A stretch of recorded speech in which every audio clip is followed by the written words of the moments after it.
So hi everyone, welcome. This is the first Ulysses Neuro podcast, which is replacing the Ulysses Neuro talks because of COVID-19 pandemic. And here with me, I'm Carol, a scientist in Ulysses Neuroscience.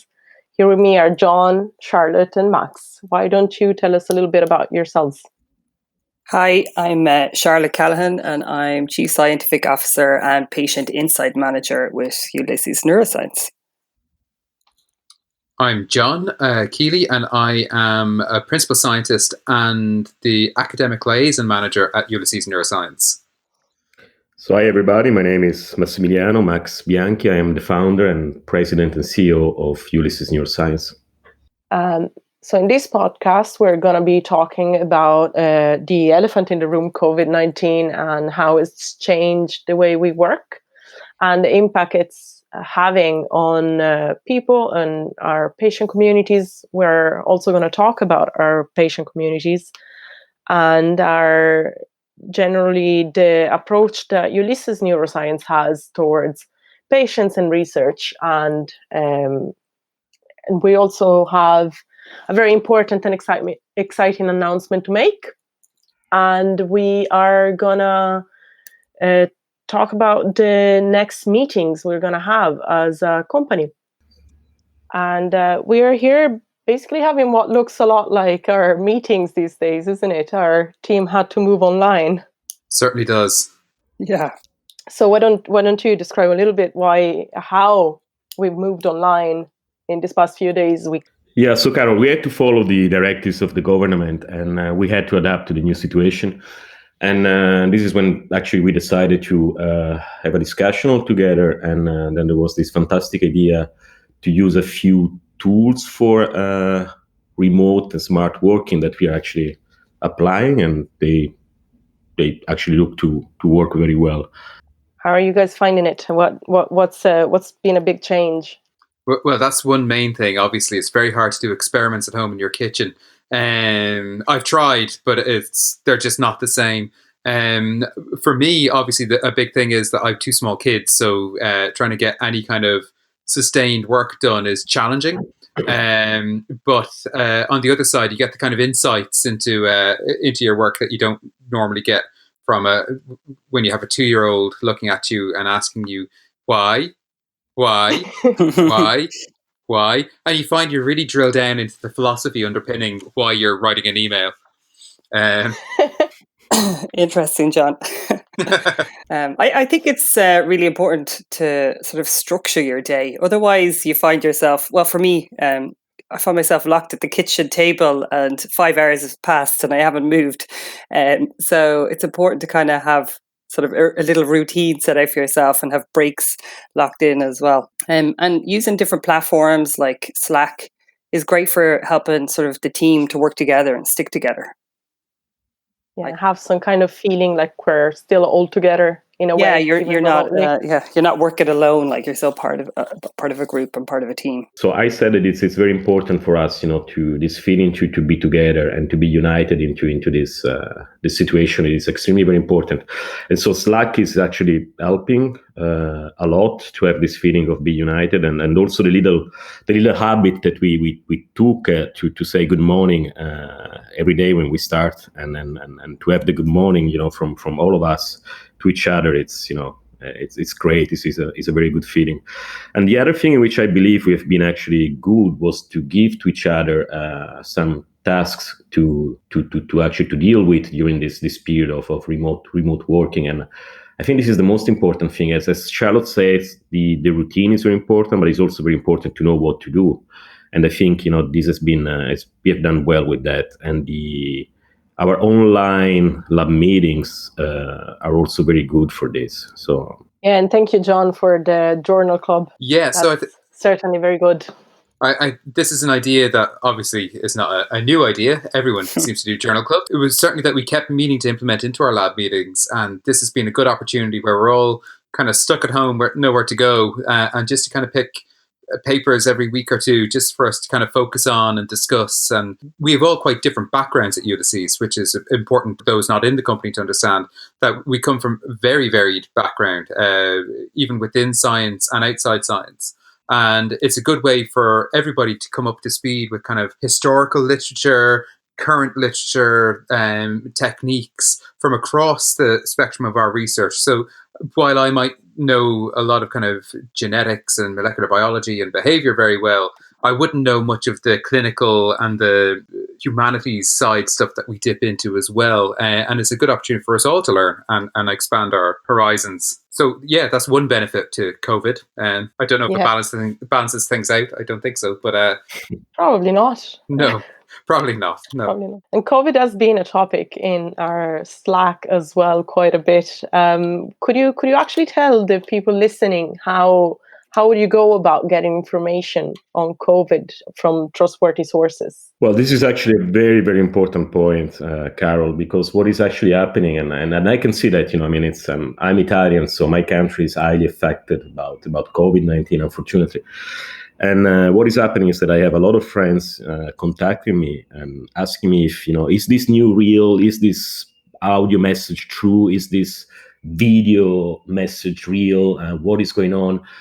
And then I find myself every day, trying to explain to them that, it's just a fake news. And those fake news, I don't know why they put these around and for which reason, but they can be very, very dangerous and put a lot of strange ideas to people in their mind. And I think as scientists, we really have the duty to raise our voice and explain to people what is real and what is not real about this virus, which is a virus, is a coronavirus. And there is no conspiracy. It's not been created in a lab. It has been published on Nature, a very nice paper that has actually sequenced the genome of the virus. And it's very clear that it's coming from nature 100%. It is a natural event and it's coming from animals. And this is an important point to raise as well. And then, of course, all the information. We are trying with Ulysses to give our contribution to the community by posting some guidelines on how to behave, also for the hygiene and all this. And maybe the guys wants to add something else, no? I think just to add to that, I think, you mentioned, Max, like a scientist, we have a social responsibility to ensure that the people surrounding us have the right information. And I think to reassure people as well about, what is fake news. I mean, there's so much of it going around at the moment, and this really adds to people's anxiety. So to have clear information is really important at a time like this. Well, why don't we maybe pick up that. one of the points? Like, for example, there's been a lot of, articles and there's a lot of people talking about masks and gloves. What can you say about those? Well, I think the most important thing for people is to consistently wash their hands. And this is how the virus is most likely going to be spread. So you can touch the virus on a surface and then touch your face, and it gets into through your nose, through your mouth, or through your eyes. So by washing your hands with a soap, this breaks down the lipid membrane, the outer layer of the virus, and then essentially kills the virus. So this is the most effective way to stop the spread of the virus. In regards to gloves and masks, I think, yes, they can help. I think gloves can maybe give people a false sense of security because they think by wearing the gloves they've protected themselves, but the virus could still land on the outer part of the glove, and then they can touch their face with the gloves and still pick up the virus that way. So people, just to be more cautious if you are wearing gloves, to just remember not to touch your face. It's also worth bearing in mind that just because you're wearing a glove, you might feel safe, but if you're not also sanitizing the glove between contacts between if you go into 5 different shops and you're not sanitizing your hands because you're wearing gloves and feel safe, you're also transferring whatever's on those handles to the next shop, to the next shop, to the next shop. So really, personally, I think masks and gloves should be reserved for people who need them, whether they're healthcare workers or those who have an immunosuppression who needs to go outside, or similarly vulnerable populations. But this goes back to the hand washing. Like, I mean, good hand hygiene is the main weapon in this. And there's been a lot of panic about the lack of alcohol hand sanitizer, but soap and water, we're not short of that. We're not short of, even in our own home. Certainly in my home, we have enough bars of soap here to keep us going for years, even at the current rates. we need to just make sure that people are washing their hands and not panicking about, like, alcohol hand gel is great, but it's not the be all and end all. And actually soap and water, from what I read recently, is the recommended approach. Yes, it's the most effective at killing the viral surfaces. Yeah.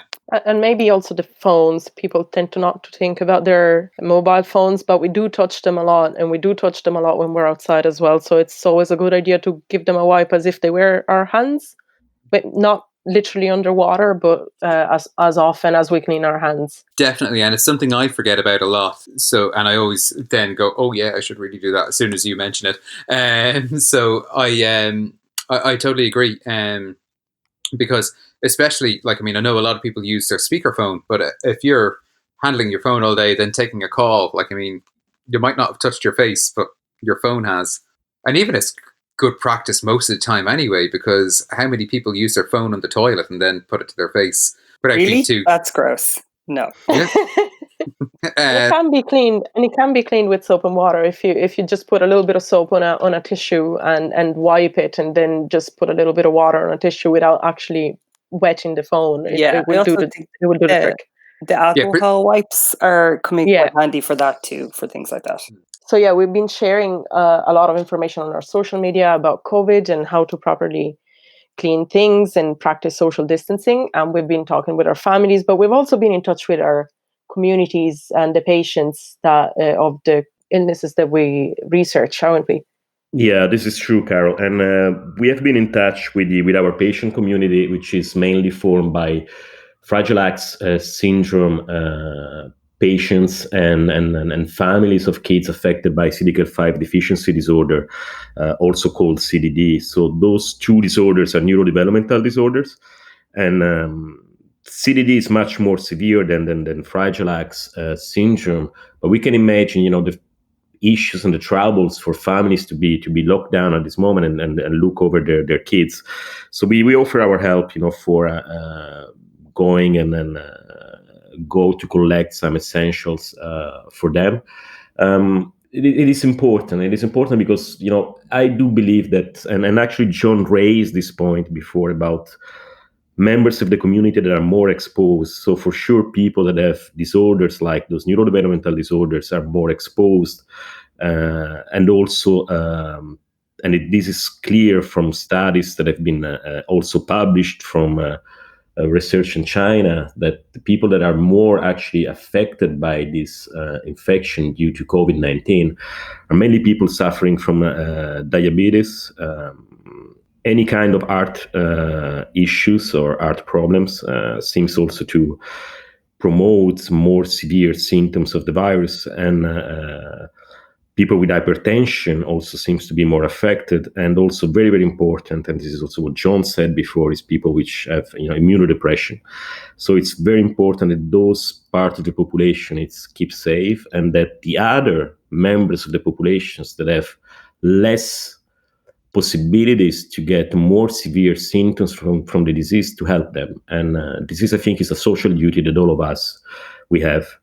And is COVID particularly can have particular effects on the CDD and Fragile X patients, or is it just because of their normal fertility?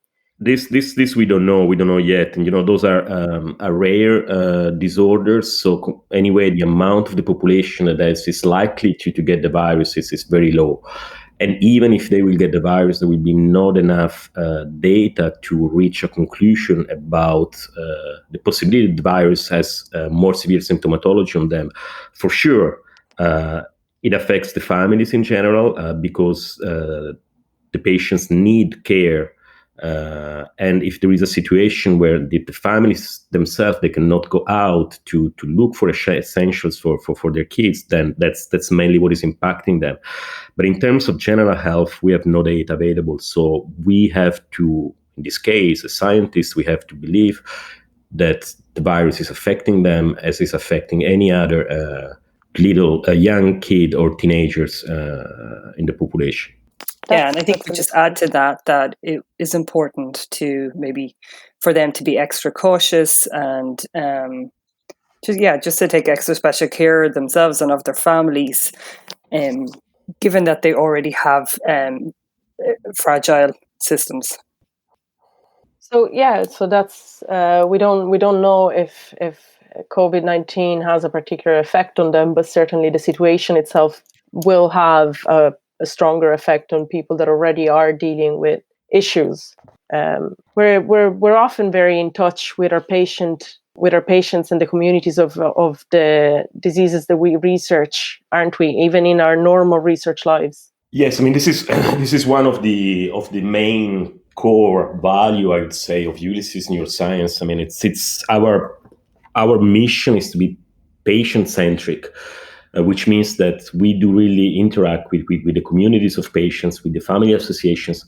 And for us, it's extremely important because it's only by talking with them that we can have a real idea of the disorder and how the families and the patients are affected. So you can get invaluable information from them, and what is the symptomatology that is mainly disturbing them, what are the treatments that are working, what are the treatments that are not working, and what are the treatments that have the main side effects. And it's such an important core value for Ulysses that we have created a new role. There are only a few companies in the world, and normally they are big pharmaceutical companies, but we thought was actually, in view of our nature, it's what we had to do. And so, Charlotte got this role very, very recently, which is, the patient insight manager, which really underline how much we have at our heart, I would say, the interaction with the patients. And that is one of the focuses of Ulysses Neuroscience. Is that what brought you to create the company? Well, what brought me to create the company was the idea to have something new in the research landscape in the industry. Because what you have now is, you have pharmaceutical companies that have the resources, the financial resources to develop new treatments and follow the path of drug discovery, which is a long one and is a very expensive one. Normally, what they do is they have internal research capabilities. They do that internally, but there are some companies that have decided to do it externally because it's a way for them to save some money, because they save from what they call the human capital. That's this horrible term of human capital. But anyway, so they outsource, and the way in which this has been working so far was that there are companies called contract research organization, and they provide the research to those to the big pharma companies. Now, what I saw was a limit in the contract research organization, also called CRO, in the terms that by getting a lot of work to do and by making that research work a routine, with the time, there is the risk. I don't say this is what all CROs do. There are some extremely very good CROs that still look at science very much. But if you go into routine to repeat experiments and assays continuously, there is really the risk to lose this insight into science. So I wanted to create something different, and I wanted us not to be a CRO, which is what we are not, and we are a private area in the organization, and also to be more in line with the new neuroscience that we have now. And the new neuroscience, the new way to do drug discovery, is focused on patient. And the only way to do this by being a private entity was to doing it in a different way from a CRO. So to have some internal in-house research work as well, applying for grants and having the possibility to invest the money that you may gain from collaborations with pharma companies in internal research focused on the patient. And this is what we are doing. So, John, Charlotte, you come from working in academia before joining Ulysses, don't you? Yes. Yeah, we both do. What brought you to join Ulysses? What did you see in it? I think what drew me to Ulysses was, Max's enthusiasm is highly infectious, and his motivation for the research it's definitely a draw, because it's great to work with somebody who has that enthusiasm for the research. But also, I think one of the key things was how the translational approach that Ulysses takes to neuroscience research, and how at the center of all of that is the patient. And so Max has touched on it already, but I have the role of patient insight manager as well as CSO. And this is very important to be at the heart or at the core of the company, to understand our patients and the wider patient community, to understand their needs, their viewpoints. And we do this through meetings with the patients and their families, and sort of through structured listening groups where we ask questions and we get gather information from the patients and the communities. And then this information is fed into the lab and into our research, into how we design our research projects and the direction that we take those projects in. So it's really important to us to understand the patient community and to inform how we conduct our future research. So that's one of the key things, I think, which drew me towards Ulysses Neuroscience. I also found all that this aspect of the company very attractive to me. It can be very easy to get bogged down as an academic in research questions that you think are applicable to a disorder or to a disease, and you see whole research fields devoted to this, only to find kind of at the end that nobody bothered to ask the patients whether this particular symptom was a problem, but it's something you could easily look at in mice, so people did. So I think that approach of going back to the patients and reassessing what the research is hugely important. But what personally kind of drew me to Ulysses, well, there were two different things.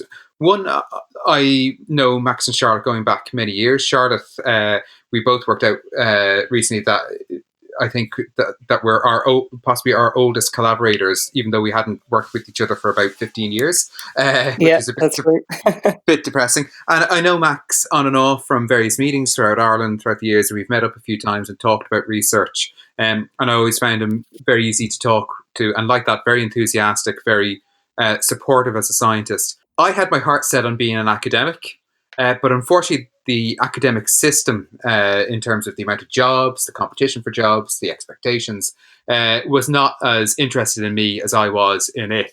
And I always felt that I could take a role in industry if there was a good research job available. And in Ireland, for behavioural neuroscience, that was non-existent. When Charlotte contacted me and said that there was a job going in Ulysses to look into it, and I did. I felt that the role was written for me. It was unbelievable.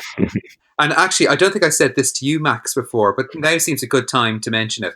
When I initially emailed in wondering what did I need to do to apply, and I got a reply saying, Max will ring you on Friday, I thought, oh, he's going to fill me in on the information. I realized about 10 minutes into our call that time that you're actually interviewing me. And I was completely, not unprepared, but at least unsuspecting about the whole thing. So I probably had a very relaxed attitude that you weren't expecting for an interview. But yeah, and since joining, I found the whole ethos of the company to be wonderful.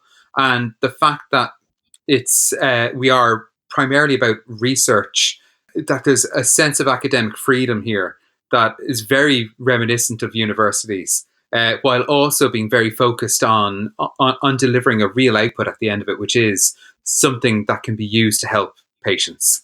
So that's what drew me here, and it's what's keeping me here.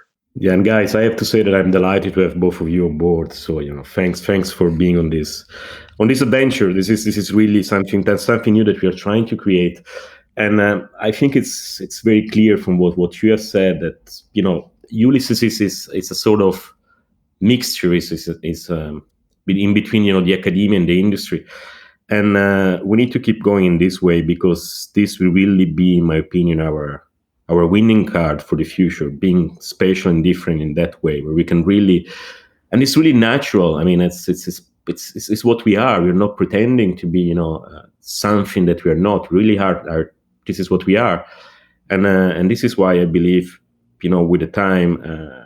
We may even set the example for other companies to be like us. And this identity of a privateer in the organization, it's probably really what we have to keep going. And you actually all mentioned translational neuroscience. Now, if the people listening to us are in science or expert patients and communities of diseases, they probably know what it means. But on the off chance that somebody that is not cued into science is listening in, what does translational neuroscience mean? It means a lot of different things to different people. But for us, the term gets used a lot. At its most basic, it's basically that what we do in our preclinical research, whether that's in cells, in animals, in models, can then be translated into humans in that we understand how something works, whether it's a normal function in the brain or the body, or whether it's a disorder or disease, and ways we have of treating it in our models of this disease in the mice and the cells, whatever, can also be translated into humans as an effective strategy. But I think I'll let Max explain the concept of back translation here that our company is based on, which I think is actually a really neat and an exciting way of approaching this. And Charlotte basically described it earlier, really, in terms of what attracted her to the company. Yeah, so the way in which translation can be seen in research. So what John was describing is called forward translation, and meaning that you go from the animal to the human being. And this is an approach that has been used for many years in the drug discovery. So, you start by having an idea, designing a molecule that can be used, and you do some tests in vitro, which means you don't go into any animal being, including humans. You go first in vitro, you try to see how your molecule works, and then you moved into animals and you test into a disease model. So a model is not the disease. And this is where, in the last 50 years of research in drug discovery, especially for brain disorders, for neuroscience, what it has been done, so testing the drugs in animals first, putting a lot of money in there, so a lot of resources, and then going into the humans after the molecule shown efficacy in animals, and then discover that the molecule was just failing into humans in what are called the clinical trials. So when you go into the humans to test the efficacy of your molecule, and the study were failing, sometimes for side effects which were not present in the animals, and sometimes really for a lack of efficacy. And when they were looking into the reasons for that, okay, then there is a phenomenon called placebo effect. We don't go into that today. But another reason was also that in the disease population, the real disease population, so not the model, the real one, sometimes even the target that was followed in the animal models was not even present in the disease population. So this new era of neuroscience is based on what we mainly apply, and this again is our second core value in Ulysses Neuroscience, which is back translation. So we prefer to start from the human beings and start from this disease population. Try to find, using the tools that are available, find alterations in what are called biomarkers, which can be, for example, a protein that changes with the disease. And we try to be as less invasive as possible. So we look for those changes in the blood, for example. And if we find alterations in the blood of a specific protein due to a specific disease, then we go back to the animal and we try to build a model around the idea of this biomarker altering the disease population. And only when we find a model that has the same alterations as the patient, then we say, okay, bingo, we have a good model, and we can try and we can start testing our drugs in there. And this is an approach which de-risks the future clinical trials and gives some more confidence about the possibility that the clinical trials can be more effective. And again, you see, when you talk about back translation, it's very, very important to have very good relation and interaction with the patient, because they can drive the research towards the right alteration that has to be looked for. So Ulysses Neuroscience has some really exciting news to share. I'll hand over to Max to introduce the news and make the announcement. Oh, yeah. So I think the announcement is part also of one of an additional, another core value of Ulysses Neuroscience. So as Ulysses Neuroscience, we don't believe in competition, honestly, between companies, because competition in science, it's something, well, we really don't like it. I mean, science has to be collaborative most of all, and so that's the most important thing for us. So what we normally do, and what we are trying to do with a certain success, I have to be honest, so far, is to try to build partnership with other companies of different companies. So we have in the recent past we have signed our first partnership with Brainwave Bank, which is a UK Irish based company developing an EEG, so electroencephalogram wireless device, and we have run a first study together, and then we go and talk to pharmaceutical companies together to try to advance translational research. And the second partnership, and this is the announcement, which is I do believe to be a milestone for us, is a partnership with a contract research organization, which is so a CRO, which is the world leader CRO in Parkinson's disease research, and which is Atuka, and it's a company based in Canada, in Toronto. And we are very excited about this because Atuka really provide to pharmaceutical companies cutting-edge animal models for doing research in Parkinson's disease. And those animal models are the most advanced ones, and also the ones that have a great translational relevance. And what we will provide in what will be our input into this partnership is that Ulysses will provide the expertise on biomarkers, on which Charlotte can actually add a few things more about that. Yeah, synaptic pathology is a key feature of neurodegenerative disease, and particularly Parkinson's disease.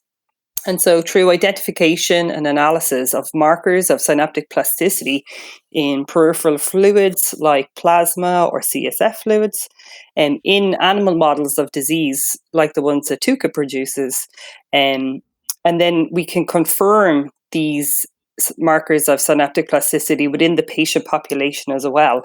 When we combine these together, this is really high translational value.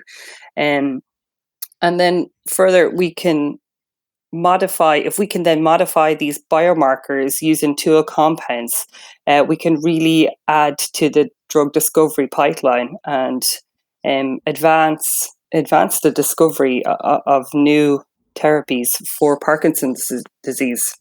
And so we're really excited about this partnership with Atuka and how we can contribute to development and discovery of new therapies for neurodegenerative disease together. And John, you were mentioning that you had met Max around even before joining the company, and that actually reminds me that you are meant, the company is meant to go on a couple of, I think at this point, virtual meetings, isn't it? Yeah, that's right. So actually, I think Max, you're best answering this one because I can't remember the name of the conference. No, you can't remember the name because it's a very complicated name because they went for acronym. So it's called AATADPD conference. Essentially, the conference it's one of the best conference I should say, and it's a conference about neurodegenerative disorders. So it's about Alzheimer's, it's about Parkinson's disorder. And it's been one of the most important in the recent years, and it was supposed to be held in Vienna next week. So this is not going to happen due to the COVID-19 outbreak. And we are actually we have been selected to be one of the sponsor in the startup incubator space. So we applied and we got the honor to be selected as one of the new startup companies to be able to sponsor the conference. So when I was contacted by the organizers and they said, well, look, I mean, we need to go virtual. It's the only way we can do that. I was a little bit skeptical at the beginning, but then I thought, okay, well, that's the only way we can do it. So we then gave all our support for this. And the conference will be held completely virtual from the 2nd to the 5th of April. And we will even have a virtual booth. And we'll see. It's a first experience. And I do believe there will be many other conferences in the future that will be run in this way. So I do think it's very important for us to be there. it's a good training session, and it's also very good visibility as well. So it's something we really are supporting at the moment. It's also And will you? It's also, I think, kind of attractive in terms of the fact that none of us are all flying around the world. When you think about the carbon footprint that we have as a profession, that, like, I mean, how many conferences do some academics go to in 1 year alone with their teams? And you think of, like, I mean, all this can be done remotely. You don't get the trip to I don't know, Paris or whatever out of it, but you at least do share the science, which is meant to be the goal of these meetings. That said, I do hope I get sent somewhere nice when all this is over. Yeah, I think it's going to be really interesting. This is certainly going to be my first virtual conference. I think, as Max said, like, this kind of could be the future. The technology is already there to support it.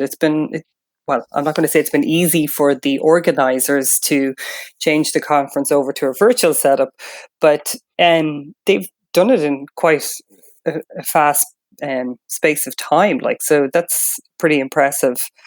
I think it's heroic. Yeah, it really is, isn't it? But it's going to be really interesting. And it's great that we're able to continue on and do our work and our research and meet with other scientists without even having to leave our kitchen. And certainly we won't let a pesky virus stop anything. And, well, except for social interaction live. Yeah. Obviously, for safety reasons. But even with that, I mean, I certainly have been with my friends and with my family doing Google Hangout meets through different. And Google Meets is one, and then there's another house party app where friends are all getting together.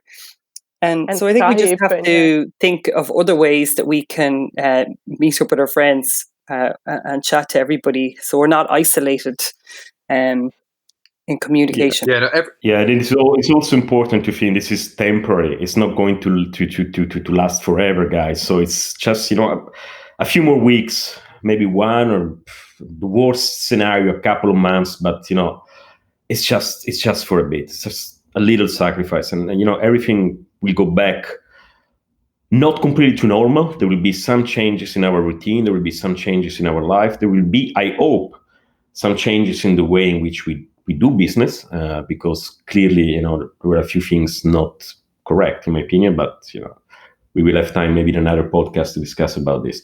But we will go back to more or less a normality soon. I mean, not very, very soon, but soon. I might even be so bold as to say that hopefully we'll go forward to a different normality and we'll figure out better ways to... Yeah, I agree. It's kind of raised social awareness that we all have a social responsibility to everybody around us. And I think in a strange way, like, that is a good thing for the community as a whole. Yeah, I agree. Definitely. John, did you want to say something? We've kind of it's kind of a resetting of everything, that you can at least kind of say, actually, we don't need to be doing A, B, and C. Even before the kind of more intense lockdown that we're seeing at the moment, like, the fact that everybody heads in at the same time to do work, that there isn't like a spread like they do at schools. Some schools start at 8:30, some schools start at 9, some schools start at 9:30 in order to disperse the traffic in estates in the morning. And that, when you think about, why does every office have to start at 9 a.m.?